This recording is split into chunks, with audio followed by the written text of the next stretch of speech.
Innovation innovation भरा पड़ा है इनोवेशन किताबों में। बहुत संपन्न लोग थे हम लोग किताबों से। इसको विश्व गुरु मानती थी भारत को दुनिया, इनोवेशन के कारण। ऐसे ऐसे इनोवेशन इस भारत देश में हुए हैं। हाँ, ये तो अभी प्रत्यारोपण की बात आती है कि वो किडनी एक दूसरे को दे दिया, प्रत्यारोपित कर दिया, और सिर प्रत्यारोपित कर दिया था। गणेशोत्सव मनाया हो ना भी कुछ दिनों पहले। इंसान के शरीर में हाथी का सिर लगा दिया, ऐसी उच्च कोटि की। और अभी तो जहाजों की बात करते हैं ना, जिस जहाज से भगवान राम आए थे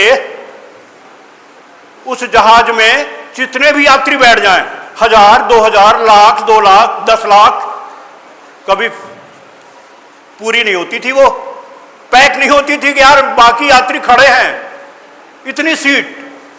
कौन सा विमान था वो? कौन सा विमान था जानना चाहिए आपको?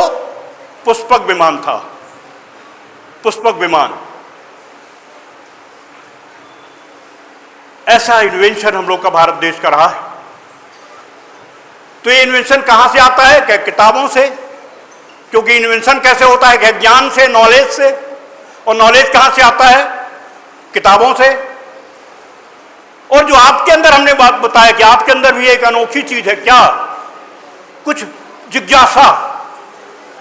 जिज्ञासा जितनी बच्चों में होती है ना, कहीं नहीं पाई जाती, कहीं नहीं पाई जाती। इसलिए कहा जाता है कि बच्चों की जिज्ञासाओं को शांत करो, चुप ना कराओ, उनको शांत करो। मतलब उनकी जिज्ञासा को अपने उत्तर देकर, जो प्रश्न पूछ रहे हैं उसका सटीक उत्तर जो देता है टीचर ना, और जो पेरेंट्स, वो सही पेरेंटिंग करते हैं।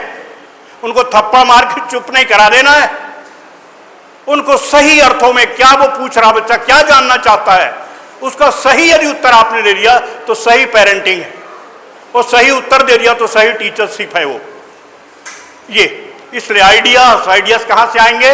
क्या? किताबों से भरी पड़ी हैं। बताया ना, वकीलों के लिए किताबें, डॉक्टरों के लिए अभी भी किताबें। ऐसा नहीं कि वो इतने बड़े डॉक्टर हो गए कि उनको किताब की जरूरत नहीं, आज भी जरूरत है। इसको किसी ने कहा है, भवानी प्रसाद मिश्रा जी की एक कविता है बहुत सुंदर, जरा बहुत ध्यान से सुनिएगा, बहुत ध्यान से सुनिएगा। कुछ लिख के सो, कुछ पढ़ के सो, सुबह जब उठो तो कुछ आगे बढ़ के सो। यही तो मैं आपसे कहा था। कुछ अभी हम क्या करते हैं?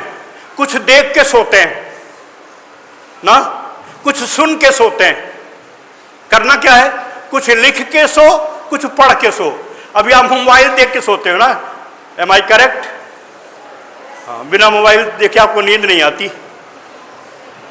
उल्टा कर दो, क्रॉस मार दो आज से मोबाइल को, कि सोने समय हाथ ही नहीं लगाएंगे, बिस्तर में जाने के पहले किताब को हाथ लगाएंगे। कुछ लिख के सो, कुछ पढ़ के सो। कल जब उठ सुबह तो सोने के पहले कुछ बढ़ के सो। मतलब कल जहां थे उससे आज आगे, और कल जब होंगे आज से आगे। यही प्रगति का नियम है। और प्रगति का एक बहुत जबरदस्त फार्मूला है। थोड़ा कछुआ चाल ही सही, ना खरगोश की चाल चलो, कछुए की चाल सही, थोड़ा थोड़ा आगे बढ़ो, थोड़ा थोड़ा। आप कल देखेंगे कि आप बहुत आगे बढ़ गए हैं। जहां तक आपने सोचा नहीं है वहां तक आप बढ़ गए हैं। ये कमाल की चीज है पुस्तकें।